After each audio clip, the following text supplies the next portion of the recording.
Welcome to the Personal Injury Marketing Minute, where we quickly cover the hot topics in the legal marketing world. I'm your host, Lindsay Busfield. We have talked about the benefits of niching down a few times before. We primarily discuss niching as a strategy to attract more clients in saturated markets. It also makes sense when you're a member of a community that is regularly at risk for catastrophic injury. This is especially true in the motorcycle riding community. Now, every personal injury lawyer would love to have more motorcycle accident cases, but they seem impossible to regularly get through the door. However, Paul Hernandez of Kalfas and Nachman has figured out how to become the motorcycle accident lawyer throughout Virginia. He joins us today to share his insights on what works and what doesn't. Thank you so much for joining us today, Paul. Thank you. Appreciate you inviting me. Well, tell us a little bit about yourself and about your practice. Yeah, so I've been practicing 30 years. It's hard to believe that time flies so fast. We have a team of 16 lawyers here, and our staff's about 90 people. We started handling personal injury cases. We do personal injury, we do longshore and workers' compensation, and we do Social Security disability. But we have a special area, a special division at our firm, and that is our Law Tigers division. We're a Law Tigers group. We're part of that group. But I have a specific group of people who handle all of our motorcycle crashes. And it's a select team of people. If it's an investigator, if it's a paralegal, if it's a lawyer, if it's a negotiator, it doesn't matter. Everybody rides, everybody's in the community, everybody supports the community. So what is our firm? We do handle cases. I'm licensed in North Carolina and Virginia, and we have people licensed in Maryland and DC and things of that nature. But our big part is Virginia, and by handling motorcycle cases, we've really become experts and specialists in that field. And everybody can't do that, but I know we're going to talk about that in a little while. But that's a little bit about who Kalfas and Nachman is. The firm has been around for over 45 years. So it's a great ride, to be honest with you. I'll be honest with you. I love coming to work every single day. And that's the best job to have, regardless of what industry you work in, regardless of what legal sector you work in. If you are loving what you do, then you are going to be serving your clients in absolutely the best capacity. And this is clearly a passion for you because you're a part of the motorcycle community. So the big question, the most important question, of course, is what kind of bike do you ride and how long have you been riding? Right. So it's funny you said, what type of bike do you ride? What type of bike do you like to ride? Right. So I have been riding. Oh, I know I hate to say this word, but I've been riding for over 40 years. Started off on, actually, I guess if you really want to go back, it started off on mini bikes. And a mini bike, I don't see them anymore, to be honest with you. It's just basically a lawnmower mower on a little metal small thing with little tires. Sounds really safe. Yeah, it started there. It's funny. We would in the wintertime, we would of course drag people behind it, and while you're on a boogie board, in the snow and whatever, just doing kid stuff. Again, the type of stuff we did when we were kids. I'm surprised I'm still here. But so started at mini bikes, went to dirt bikes, where we would the whole neighborhood would have dirt bikes, and we'd be racing around on the streets, in the yards, in the fields and stuff. And then once I became old enough to get a driver's license, immediately got my motorcycle endorsement, and started riding road bikes and sport bikes. So currently I'm riding a Harley Davidson Road Glide CVO, which I love. It's a huge bike. It's a big bike. I'm not the biggest guy. I'm not the tallest guy. But I love that bike. I've had other Harley Davidsons, Sport Glides, 883s, 1200s. Now the smaller bikes are funner. I'll tell you, they're easier to maneuver. But the big bikes, you feel a lot of, and I hope we can get into this about why we ride. But you feel this sense of freedom, and it's just a big bike, and you just feel. I'll be honest with you, you feel empowered. So. That's what I'm riding now. I love it. I've always liked those bikes, but I always thought they were too big. And I'm like, no. Once you've done it and rode them, and it just feels great. Now, I'll be honest with you, I like to ride sport bikes every once in a while. Those are those ones you see, going very quickly down the interstate, because they're just so hyper. They're so nimble, with nimble as nimble as you could be. But in any event, I'm a road, I'm getting older, so I'm a road bike guy. So that's what we're doing right now. Well, that's fantastic. And clearly this is something that you're very passionate about, that you have been doing for a very long time. You know the ins and outs, you know your bikes, you know the reasons of the why that, motorcyclists like to be out there riding, and you're part of that community. So it would seem like it would be an obvious fit that an injured rider would choose to work with another member of their community. But with so many other lawyers out there who are out there writing, why do motorcycle riders choose to work with you? Yeah, so I appreciate you bringing that up, because that's very important. Why do certain people hire certain firms? Now, riders hire us because they know us. They know Law Tigers, number one. They know us because, I'll be honest with you, we're big advertisers. We've been doing it ever since it began. So that we're ubiquitous. They know us. But when it comes to a motorcycle rider, and it depends on the type of bike you ride, but certainly the road bike community, they know Law Tigers. Why though? Why do they know us? Because we are in the community. We are at every dealership. We're at every repair facility. We're friends with different motorcycle clubs.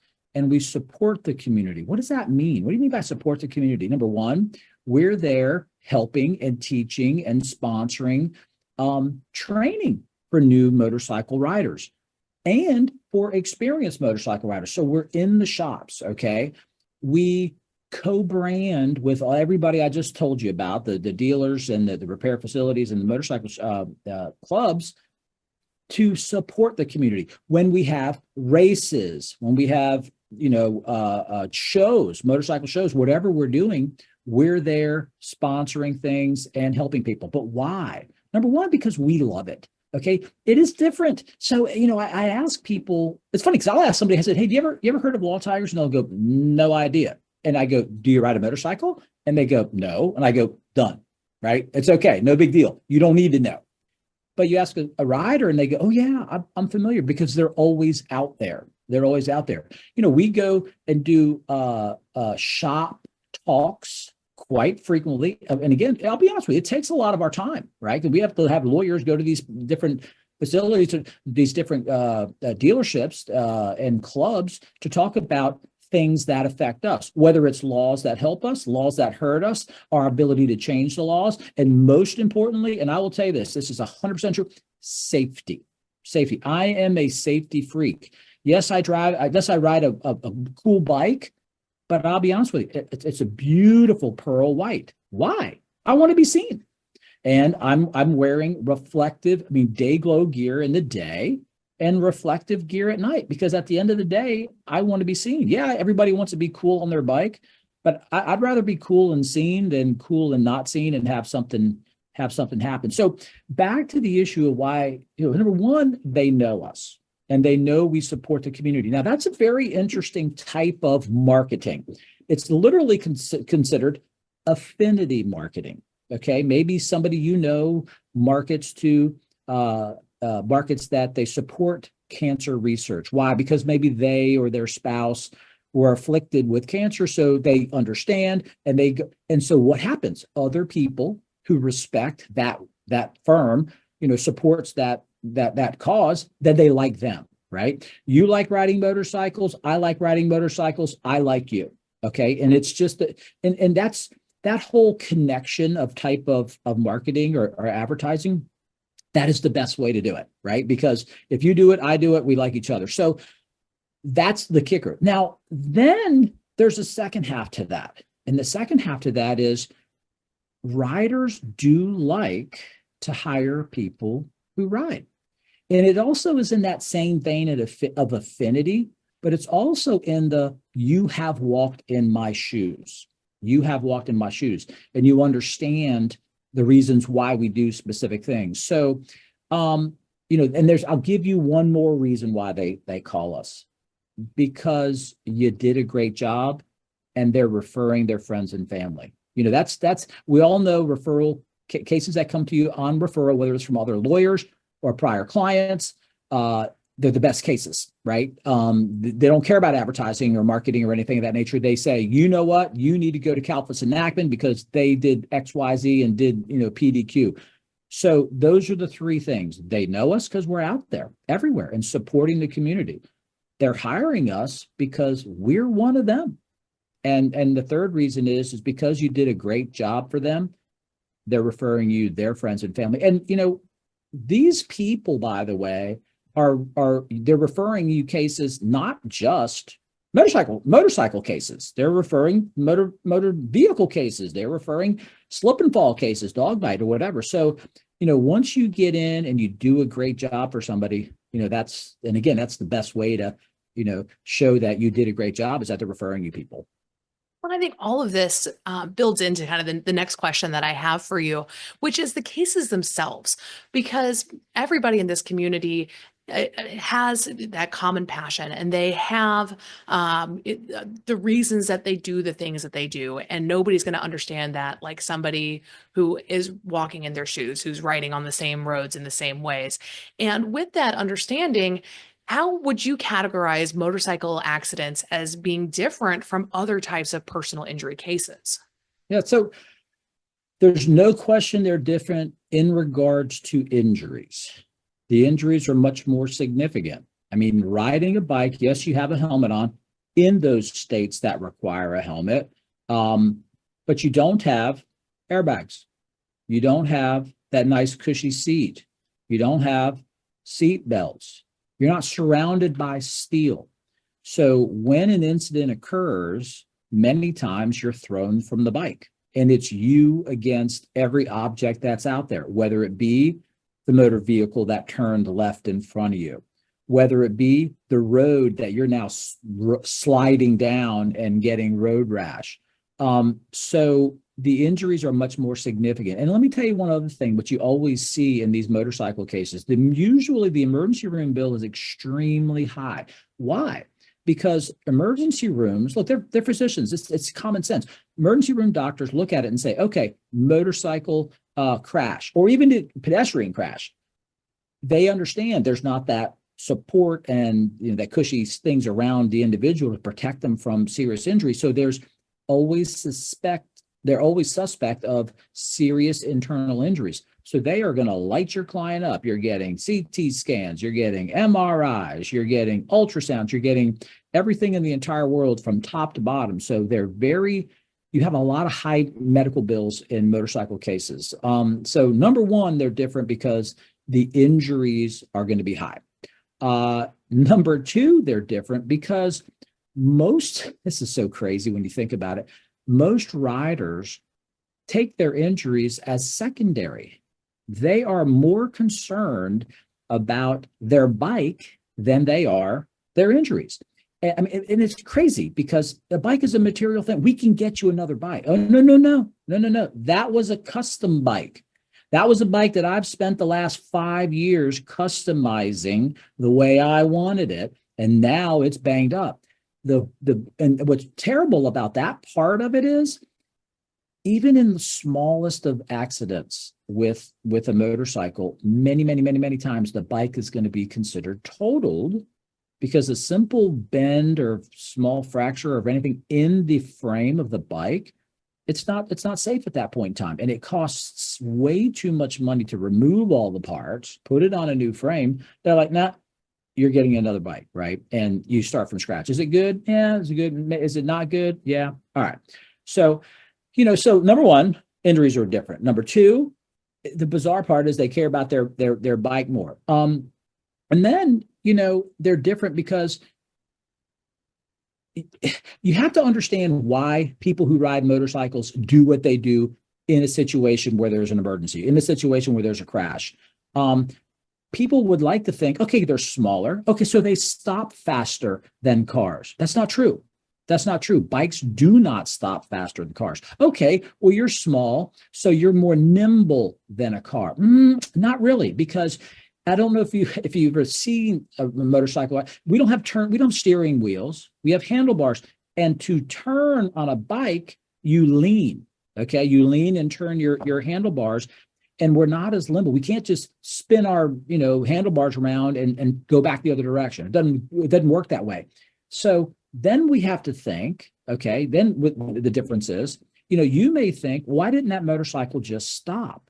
Okay, well, because one, you couldn't. Two, we're trained differently. Motorcycle training is totally different than automobile lessons or learning how to drive an automobile, because we have been taught, okay, at a certain speed, don't stop, avoid. Okay, avoid. Try to go around that hazard as opposed to trying to stop, because you will not be able to stop. Another way is, listen, we learn, and you got to understand why, but we learn to lay a bike down. So why'd you lay the bike down? Why? Because we don't have a nice bumper on the front. And when we hit something, we are now being flown. We're getting catapulted, down the roadway.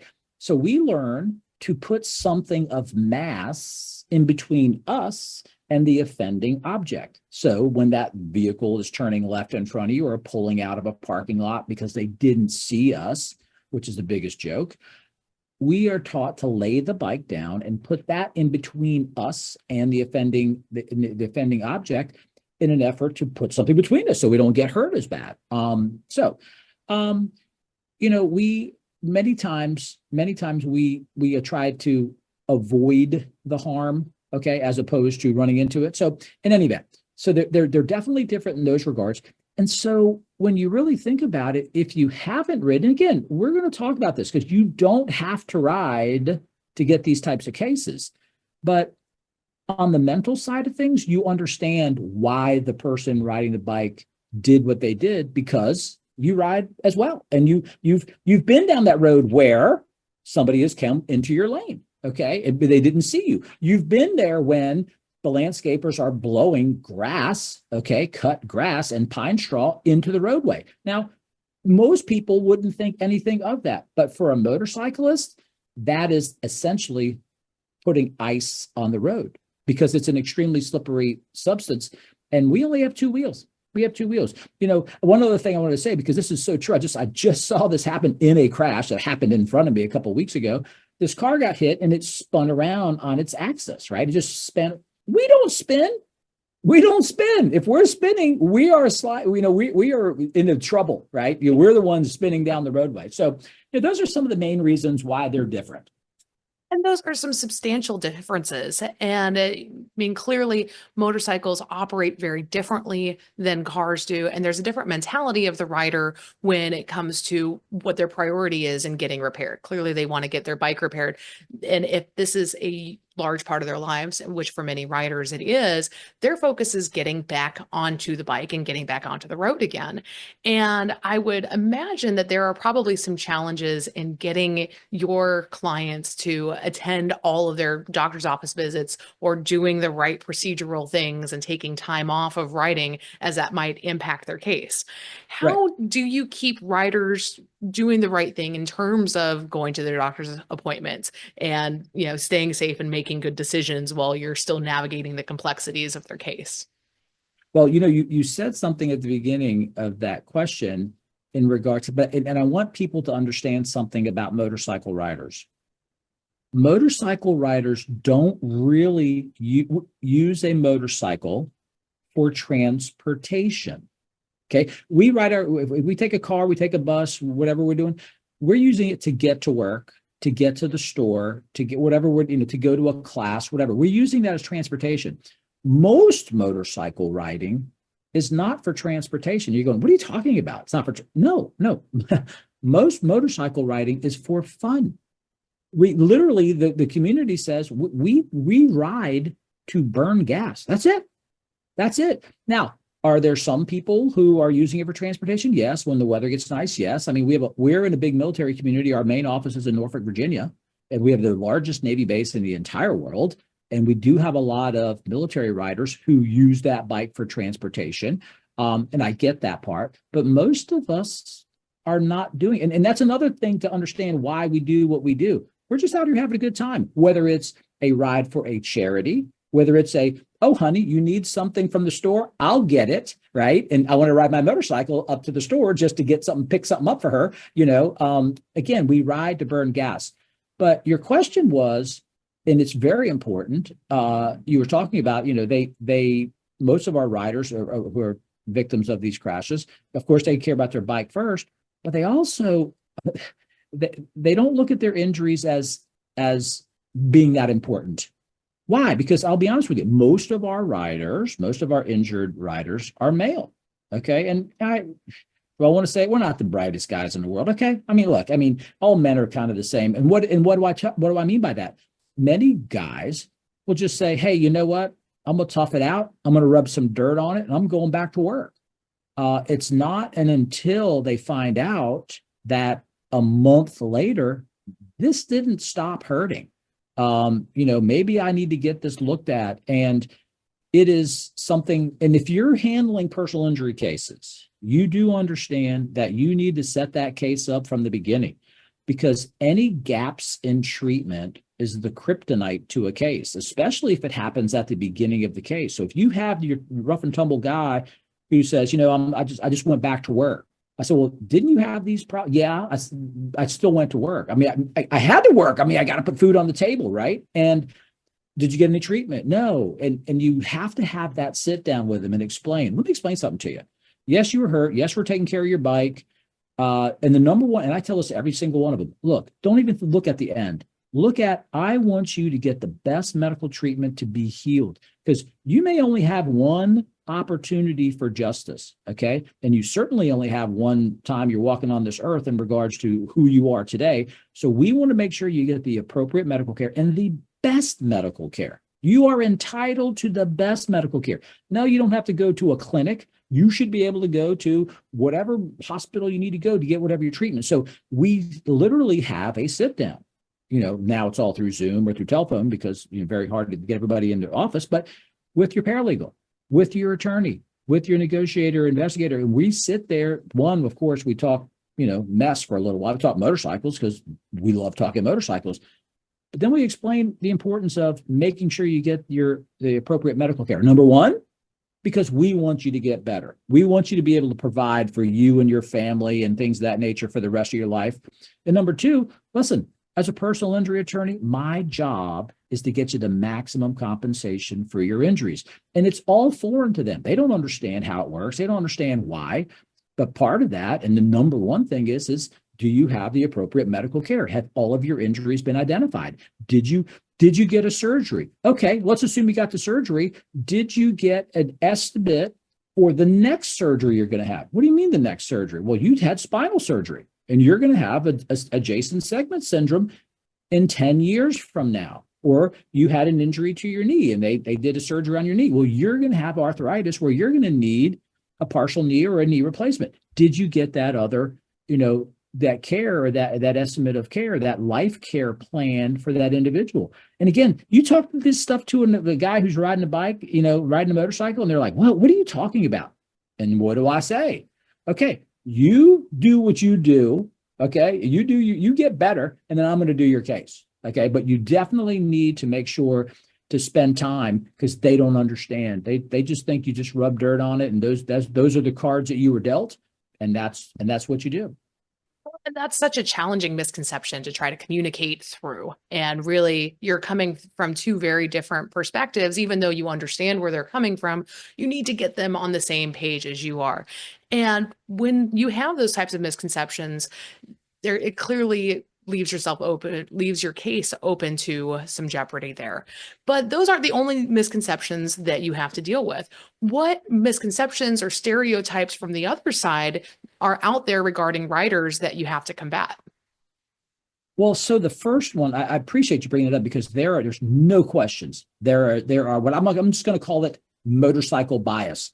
And it starts with people who don't ride, whether the officer who investigated your case, if he or she is not a rider, they're not going to write that. They're going to think you did something wrong. They're going to mark it up. And many people think the mere fact that you're on a motorcycle is that you must be negligent in some way, fashion, or form.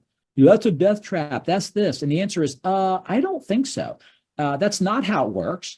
Number one, and let me ask you a question. I'm going to get back to it, but let me ask you a question. Do you ride a bike? Do I personally ride a bike? Yeah, a bicycle. I have a bicycle. I ride it occasionally, but I have ridden on motorcycles. Yeah, but a bicycle, it's fun to ride, right? Yes. It isn't life to enjoy. So think about it for a second. Take riding a bicycle and how fun it is and exciting. You get a little bit of exercise, you get the wind in your hair, you get outside, you're breathing fresh air. Now you want to take it to the next level, and that's riding a motorcycle. Okay. You've got power under your butt, at your wrist, at your hand. You have the wind coming in. We call it wind therapy. I'm going for some wind therapy. What do you mean? I'm going for a ride. Where are you going? Doesn't matter. I'm going for a ride. But the point is, life is to be enjoyed. If you're allowed to go for a walk, great. We love going for a walk. If you're allowed to go for a bicycle ride, great. I love that feeling. Maybe you have a scooter, maybe you have an electric bike, whatever. Now take it to the next level that we do, and we're on motorcycles and enjoy it. We have every right to enjoy the same roadways that we paid for, just like you paid for, right? And so yes, is it dangerous? There's no question it's dangerous. Why? Because there are a lot of people driving cars and trucks who are not paying attention. Okay, not giving full-time attention to the road. And when a wreck does occur, yes, this is a mere fact that a car is going to win almost every single time against a motorcycle. So people have this preconceived, notion or misconception that the mere fact that you're on a motorcycle, you must be negligent or at fault. There are certain states that don't have helmets. Okay, now listen, I'm a lawyer and I don't like laws. I don't like the fact that it makes you wear a helmet. Do I wear a helmet every day? Yeah. Do I wear a large helmet with the full face protection? The answer is I do. But if you choose not to do that and everybody else is doing what they're supposed to be doing, everybody's fine. Nobody gets hurt. It's not until somebody is not paying attention or giving full-time attention that the motorcyclist gets hurt. So number one, the first misconception is there's always bias against the cyclist thinking that they may be at fault. Number two, they always think that we are speeding. Always think that we're speeding. Now, especially a sport bike. Now, why are motorcycles loud? Why are those things loud? Because they can be seen. That sounds kind of odd. You said loud, that's hearing. But they can be seen because I know there's something there, right? And then you look and you see, why are those sport bikes loud? A sport bike, meaning those sometimes called rice rockets, whatever you want to call it, the sound of those things, they sound like they're going faster than they are. Now, don't get me wrong. There's some risk takers out there that go super fast. That is the smallest percentage of the people that ride bikes. But they think that we are always going too fast. Whenever there's a wreck with a motorcycle and a car, the number one thing that is stated by the car driver is, I didn't see them. They must have been speeding. Okay, you got to understand how crazy that is. I didn't see you, so you must have been speeding. Well, you can't testify to my speed. Why? Because you didn't see me. Right? You had no opportunity to observe and indicate that I was. The mere fact is we were there. How do we know that motorcycle was there and there to be seen? Because the crash happened, right? We were already there. So number one, that negligence part that they think just because we're on there, they always think that we're speeding. And those who ride road bikes, okay, you know what? A lot of them have beards, mustache, leather. Okay, maybe heavier set, and they think they're rough and tumble guys, and they may be intimidating, which is the biggest joke I've ever seen in my life. Being in the community, those are the nicest people you have ever met in your entire life. Much nicer than the guy down the street driving the BMW who's, giving you the finger as he's driving by because you're not on a BMW or in a BMW. Point is this, these guys who look all rough and tumble and drive and whatever, you know what? That's their image. They're just doing an image, just like somebody else who has, who doesn't have those things. It's their image. But These people are, and you know what? You know what else these people have? These people who are rough and tumble and intimidating, they have families, they have children, they have jobs, just like you. Just like the vast majority of this, they have families and jobs. And here's the most important part. I told you a couple minutes ago, we ride to burn gas. If we have an excuse to ride, we're going to take it. Do you know what most of these people do?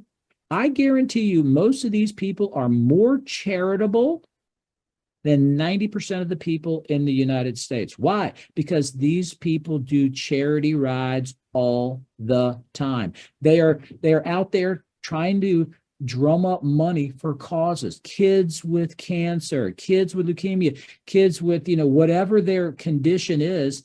Every single weekend, there are multiple charity rides. And what do? We get on these rides and we support those events, and we drum up money for those type of things. So, it's kind of bizarre to see, to watch people be intimidated by these people who are they're like teddy bears. They're like kitty cats. They're the nicest people in the world. Are there some tough guys out there that are mean? I get it. Come on. There's something in every bit. But the vast majority, as I'm listening right here, motorcycles are going by right now. I know you can't hear it, but at my office, there's like 6 or 7 Harleys driving by right now. But the point is that's a huge misconception. And they might be intimidating at first, but as you look at them, they also might be handing you a teddy bear because they're on a teddy bear ride. And I love hearing those stories, and those are so true. I grew up in Denver, and my mom owned a donut shop, and we would bring donuts out to the Harley Davidson toy run every year and just have a booth giving away donuts to these riders who would show up by the hundreds in this outdoor mall called Aspen Grove. And they would all bring toys and teddy bears and tie them to the fronts of their bikes, and then get in a big long line and drive down to the local children's hospital. And just the absolute nicest guys, and a great community to be involved in. And I always loved being a part of that event. And obviously this is a great group. You have great people, big hearts. And the cases, when you get them from a business perspective, are also great to help serve the members of this community. But how can lawyers attract consistent motorcycle accident cases if they aren't a rider and aren't a part of that community?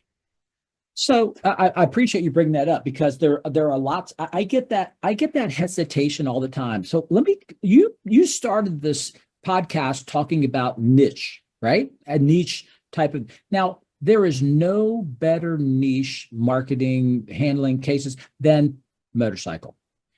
Look, some people say, "Oh no, I handle catastrophic tractor trailer accidents and commercial motor vehicle accidents." That's not a niche. That's not a niche at all. Why? Because those victims of commercial motor vehicle crashes have nothing to do with each other. Okay, they're total strangers. The difference here is every single motorcycle injury, they do belong to a group. What's that group? It is riding motorcycles. Period. It's a club. It's a group. I'm gonna go on a slight tangent, because I used one of my first vehicles in my life was a Jeep CJ7. I know, I just dated myself again, but Jeep CJ7. If you've ever owned a Jeep, and there's people listening to this podcast right now that says, I owned a Jeep. When you own a Jeep and you drive down the street, other people driving Jeepers, whatever you want to call them, other people driving Jeeps wave at you. You don't know them from Adam, and they're waving at you. Why? Because you're in that niche of ownership of a Jeep. And we're all friends. We're all friends, right? I like you because I don't know you from anybody, but I like you because you ride a Jeep, or you drive a Jeep. Similar in the motorcycle community, right? It's it's the best niche you could ever belong to. Okay. Now, you asked, how can people who don't ride attract motorcycle cases? Now, I told you, I get people who go, I don't even want to get involved in them. Yeah, they're great cases. I don't want to get involved in them because I don't want to act like a poser, right? I don't ride. I be honest with you, I don't understand their plight, their reasoning. A lot of people would want to put dollars in front of that, but when it gets down to it, and if you're honest with yourself, and it surprises me. There are so many people that are like, yeah, I'm not part of that community, so I'm not going to do it. Well, I got to be honest with you. Even if you're not a rider, you can help the community, because riders at the end of the day, is that a binary thing that it says, if you're not a rider, I'm not taking you, I'm not going to go to you? No. But if you support the community in any way, shape, or form, they're going to support you back. Okay. It's that affinity marketing. Look, I know. So again, I'm a big fan of Law Tigers. I love it to death. I've got it for Virginia, North Carolina, Washington, D.C. I love it. I talk to other people at the community at conferences. I go to 1 billion conferences a year. And I ask about, what they do I get motorcycle cases. And I go, are you a rider? And they go, no. I go, how do you get them? And they go, because I support the community. And we talk about it. How do you do that? You do what else I do. What do we do? We're going down to the local dealerships, whether it be a Harley dealership, a Honda dealership, an Indian dealership, whatever it is. And you do shop talks. Hey, I want to do a shop talk. Next time you have a group, I'm going to come in and talk about motorcycle insurance. I'm going to go in and talk about what to do in a motorcycle accident. And if you go there and support those things and sponsor things, whether they're races, whether they're rides, the motorcycle community hears you, okay? And they see you. And so if you're a rider, is it better? Of course it is. I mean, come on, there's no question. But you don't have to be a rider. You can still earn the respect of the community if you respect the community, okay? Take the time. But if you think you are going to get motorcycle cases by having a TV ad that's, we handle motorcycle cases, it ain't going to work. We're going to put some social media on. We handle motorcycle cases. I'm sorry to tell you, it's not going to work. Okay, you get one case. You and I talked about this before, because I talk to people and I say, how many motorcycle cases do you, and these are big TV advertisers, okay? I go, how many motorcycle cases do you have? Oh, I got lots of them. I go, I'll bet you $100 you ain't got more than 5. I'll bet you the $100 right now. And they go back to their office and they come back and they go, yeah, we don't have 5. They think they do, but they don't. But once you have been in the community and doing it, you find out you now have hundreds of motorcycle cases. Why? Because you are the go-to person for that. Can you get more motorcycle cases and you're not a rider? The answer is yes, but you got to do the time. You got to put in the effort. And again, if you're not going to ride, that's okay. Show up to the event. You're not, we're all hanging out. We're only riding the bike to the event, right? I mean, we're all, chit-chatting. You can still support the community. So the number one way, support the community, and don't let not being a rider stop you from getting involved. Right. And you can be an ally. You can be an advocate. You can still show up and say, hey, I care about your rights. I know that there are things that are working against you in the community, and I want to make sure that you're having the best representation possible, that the roadways are as safe for you as possible, and that you can go out every day and do what you love to do because it is within your rights to do it. And you can show up and be that advocate. And if you're not on a bike still doing that, there is still a lot of value in there. So those are a lot of the things that you can do right to build these communities. But are there any pitfalls to avoid when you're trying to earn more motorcycle accident cases? Well, so the one thing we didn't talk about, one of the complexities that we have in motorcycle cases, look, the injuries are there. So let me refresh people who handle personal injury cases. The three-legged stool that we need liability. Okay, so the defendant at fault, and either you not at fault, or we're in Virginia, which means if you are any bit at fault for an accident, that's contributory negligence. It's a complete bar. But you need liability, you need damages. Well, you're going to get damages, okay, in a motorcycle case, and then you need coverage, right, or an asset or deep pocket. So one of the things that you also have to be is someone extremely knowledgeable in insurance law. Okay, what do I mean by that? You've got to know what type of policies do stack, if they stack in your state, how to get, because in our state, in many states, motorcycle policies are different than automobile policies. Why? Because motor vehicle policies will tell you it's a 4-wheel vehicle or more. Motorcycle policies are 3-wheel vehicles or 2-wheel vehicles. Okay. And they're different. Okay. And they might apply differently. So then the other thing you want to do in regards to motorcycle crashes is, of course, and I'm going to tell everybody this, and you've heard it from a million people, go to the scene to determine if there were other things involved that may have caused or contributed to the cause to the motorcycle, to the accident, because these cases usually they're catastrophic cases. They're worth millions of dollars, and you may have a minimum limit policy. Okay, well, at the scene, maybe they had some construction going on. At the scene, maybe there was something where some signage should have been there, or signage was removed. Maybe somebody blew, there's debris on the road from somebody dropping debris on a vehicle. You don't know these things until you go, and you have to do those extra things in regards to, again, they're catastrophic cases, but you got to find that coverage. The last thing, and I'm going to tell you something, I started doing this 25 years ago, and that is actually making the defendant, if there's not enough coverage, write a check.